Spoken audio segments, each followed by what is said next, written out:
ಬ್ಲಾಗ್ಗೆ ಸ್ವಾಗತ ಸುಸ್ವಾಗತ. ಇವತ್ ಬೆಳಗ್ಗೆ ಫ್ರೆಶ್ ಅಪ್ ಆಗಿ ಮೆಂತ್ಯ ಕಾಳು ನೀರು ಕುಡಿತಾ ಇದ್ದೆ. ನಮ್ ಬ್ರೂನೋ ಬಂದ್ ನನ್ ಮುಂದೆ ಕೂತ್ಕೊಂಡು ನನಗೂ ಕೊಡೋದೇನ್ ತಿಂತಿದಿ ಅಂತ ಕೇಳ್ತವನೆ. ಅದಕ್ಕೆ ನೀನ್ ತಿನ್ನಂತದಲ್ಲ ಕಣಂತೆ ಅನ್ಬಿಟ್ಟು ಮೆಂತ್ಯ ತಿನ್ಕೊಂಡು ಅದ್ರ ನೀರ್ ಕುಡ್ಕೊಂಡು ನನ್ ಮುಂದಿನ ಕೆಲಸ ಮಾಡದ ಅಂತ ಹೋದೆ. ಇವಾಗ ಚಳಿಗಾಲ ಆಗಿರೋದ್ರಿಂದ ಕೂದ್ಲು ತುಂಬಾ ಉದುರುತ್ತೆ. ಸೊ ಕೂದ್ಲು ಉದ್ರೋದ್ನ ಸ್ಟಾಪ್ ಮಾಡಕ್ಕೆ ಮತ್ತೆ ಉದ್ರಿರೋ ಜಾಗದಿಂದ ರೀಗ್ರೋತ್ ಆಗಕ್ಕೆ ನಾವು ಈ ಚಳಿಗಾಲದಲ್ಲಿ ತುಂಬಾ ಹೇರ್ ಕೇರ್ ಮಾಡ್ಬೇಕಾಗುತ್ತೆ. ಅದಕ್ಕೆ ನಾನು ಇವತ್ತು ಆನಿಯನ್ ಜ್ಯೂಸ್ ಜೊತೆ ವಿಟಮಿನ್ ಇ ಕ್ಯಾಪ್ಸೂಲ್ ಮಿಕ್ಸ್ ಮಾಡಿ ಕೂದಲು ಬುಡಕ್ ಮಾತ್ರ ಅಪ್ಲೈ ಮಾಡ್ಕೊಂಡೆ. ಅದಾದ್ಮೇಲೆ ಆಮ್ಲಾ ವಾಟರ್ ಕುಡಿದು ಪರಂಗಿ ಹಣ್ಣು ತಿಂದೆ. ಇನ್ನ ನಮ್ಮ ಮುನ್ನಿ ಮಕ್ಳು ಬಗ್ಗೆ ನಾನ್ ನಿಮ್ಗೆ ಹೇಳಿರ್ಲಿಲ್ಲ. ನಮ್ಮ ಮುನ್ನಿ ಎರಡನೇ ಸತಿಗೆ 3 ಮರಿ ಹಾಕಿದ್ಲು. ಅದ್ರಲ್ಲಿ ಒಂದ್ ಮರಿ ಹುಷಾರ್ ತಪ್ಪಿ ತೀರೋಯ್ತು.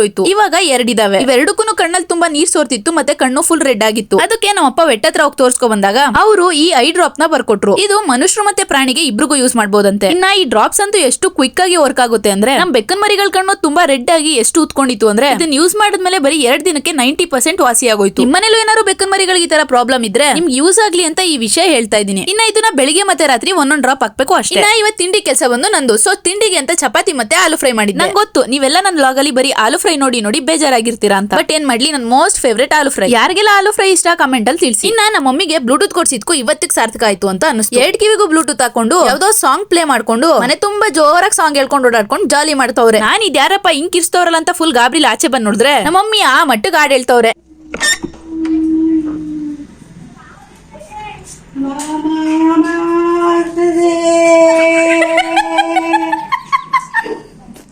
ಇನ್ನ ಮನೇಲೆ ಒಂದು ಬಾಡಿ ಸ್ಕ್ರಬ್ ರೆಡಿ ಮಾಡ್ಕೊಳ್ಳೋದು ಹೇಗೆ ಅಂತ ತೋರಿಸ್ತೀನಿ ಬನ್ನಿ. ಒಂದ್ ಮಿಕ್ಸರ್ ಜಾರ್ಗೆ 1-2 ಸ್ಪೂನ್ ಸಕ್ಕರೆ ಹಾಕೊಂಡು ಸ್ವಲ್ಪ ನೈಸ್ ಆಗೋ ತರ ಗ್ರೈಂಡ್ ಮಾಡ್ಕೊಂಡು ಅದಕ್ಕೆ 2 ಸ್ಪೂನ್ ಕಾಫಿ ಪೌಡರ್ ಮತ್ತೆ 4 ಸ್ಪೂನ್ ಜೇನುತುಪ್ಪ ಹಾಕೊಂಡು ಮತ್ತೆ ಅದಕ್ಕೆ 4 ಸ್ಪೂನ್ ಕೊಬ್ಬರಿ ಎಣ್ಣೆ ಹಾಕೊಂಡು ನೀಟಾಗಿ ಮಿಕ್ಸ್ ಮಾಡ್ಕೊಂಡು ನಿಮ್ಮ ಹತ್ರ ಬಾಡಿ ವಾಶ್ ಇತ್ತು ಅಂದ್ರೆ ಬಾಡಿ ವಾಶ್ ನ ಹಾಕೊಳ್ಳಿ, ಇಲ್ಲ ಅಂದ್ರೆ ಸ್ಕಿಪ್ ಮಾಡಬಹುದು. ಇಲ್ಲಿ ನಮ್ ಬ್ಲಾಕಿ ನೋಡಿ ಅವಳಿಗೆ ತಿನ್ನಕ್ಕೇನೋ ರೆಡಿ ಮಾಡ್ಕೊಡ್ತಾ ಇದೀನಿ ಅಂತ ಅನ್ಕೊಂಡು ಬಂದು ಪಾಪ ಕಾಯ್ಕೊಂಡು ಕೂತವಳೆ. ಇನ್ನ ಬಾಡಿ ವಾಶ್ ನ ಹಾಕೊಂಡ್ಮೇಲೆ ಮತ್ತೆ ನೀಟಾಗಿ ಕಲಿಸ್ಕೊಂಡು ನಿಮ್ಮ ಫುಲ್ ಬಾಡಿಗೆ ಅಪ್ಲೈ ಮಾಡಿ ಸ್ಕ್ರಬ್ ಮಾಡ್ಬೇಕು. ನಿಮ್ಮ ಫೇಸ್ ಸ್ಕಿನ್ ಸೆನ್ಸಿಟಿವ್ ಇಲ್ಲ ಅಂದ್ರೆ ಇದೇ ಸ್ಕ್ರಬ್ ನ ನೀವು ಫೇಸ್ಗೂ ಯೂಸ್ ಮಾಡಬಹುದು. ಆಕ್ನೆ ಪ್ರೋನ್ ಮತ್ತೆ ಸೆನ್ಸಿಟಿವ್ ಇದ್ರೆ ಹಾಕೊಳ್ಳಕ್ ಹೋಗ್ಲೇಬೇಕು. ಇದನ್ನ ಬಾಡಿ ಮೇಲೆ ಅಪ್ಲೈ ಮಾಡಾದ್ಮೇಲೆ 3 to 5 ಮಿನಿಟ್ಸ್ ನೀಟಾಗಿ ಸ್ಕ್ರಬ್ ಮಾಡಿ. ಅದಾದ್ಮೇಲೆ ಬಾಡಿ ವಾಶ್ ಮಾಡ್ಕೊಂಡು ನಿಮ್ ರೆಗ್ಯುಲರ್ ಸೋಪ್ ಅಲ್ಲಿ ಸ್ನಾನ ಮಾಡ್ಕೊಳ್ಳಿ. ಸ್ನಾನ ಆದ್ಮೇಲೆ ಬಾಡಿ ಲೋಷನ್ ನ ಕಂಪಲ್ಸರಿಯಾಗಿ ಯೂಸ್ ಮಾಡಿ. ಇನ್ನ ಅದಾದ್ಮೇಲೆ ಊಟಕ್ಕೆ ಅಂತ ನಮ್ಮ ಮಮ್ಮಿ ಇವತ್ತು ಸೋರೆಕಾಯಿ ಮಜ್ಜಿಗೆ ಹುಳಿ ಮಾಡಿದ್ರು. ಅವ್ರಿಗೆ ಮಾಡಕ್ ಬರ್ದೇ ಇದ್ರು ನಾನು ಕೇಳ್ದೆ ಅಂತ ಯೂಟ್ಯೂಬ್ ಅಲ್ಲೆಲ್ಲ ನೋಡ್ಕೊಂಡು ಮಾಡಿದ್ರು. ಟೇಸ್ಟ್ ಪರವಾಗಿಲ್ಲ, ಓಕೆ ಆಗಿ ಬಂದಿತ್ತು. ಅದಾದ್ಮೇಲೆ ಬೆಡ್ ಸ್ಪ್ರೆಡ್ ಪಿಲೋ ಕವರ್ ಎಲ್ಲ ಚೇಂಜ್ ಮಾಡಿ ಬಟ್ಟೆ ಮಾಡ್ಸೋದು ಒಂದ್ ರಾಶಿ ಇತ್ತು, ಅದನ್ನೆಲ್ಲ ಮಾಡ್ಸಿಟ್ಟೆ. ಇನ್ನ ನಾನು ಲಾಸ್ಟ್ ವ್ಲಾಗ್ ಅಲ್ಲಿ ಹೇಳ್ದಂಗೆ ದಿನದಲ್ಲಿ 1 ಊಟನಾದ್ರೂ ಅವರೆಕಾಳಿಂದಾನೇ ಆಗಿರುತ್ತೆ. ರಾತ್ರಿ ಊಟಕ್ಕೆ ಚಿತ್ಕವರೆ ಹಾಕಿ ಮೊಟ್ಟೆ ಸಾಂಬಾರ್ ಮಾಡಿದ್ರು. ನಾನು ಊಟ ಮಾಡಿ ಮಕ್ಳಿಗೆಲ್ಲ ಊಟ ಮಾಡಿಸಿ ಮಲ್ಕೊಂಡೆ. ಇವತ್ತಿಗಿಷ್ಟೇ. Thanks for watching. ಬಾಯ್.